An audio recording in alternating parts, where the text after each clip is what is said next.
Okay, one of my favorite salads to eat is a Kale Tabbouleh salad.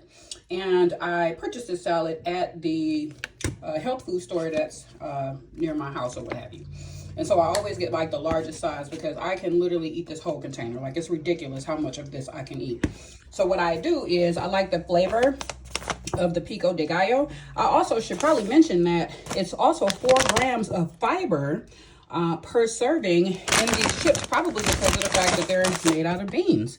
So there are, it's only 1 gram of sugar in the entire thing. It's no added sugar.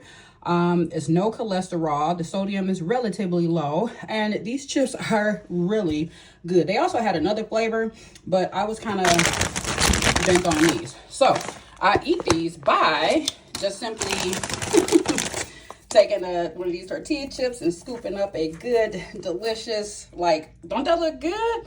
Okay, hold on. Let me go off camera so I can eat it.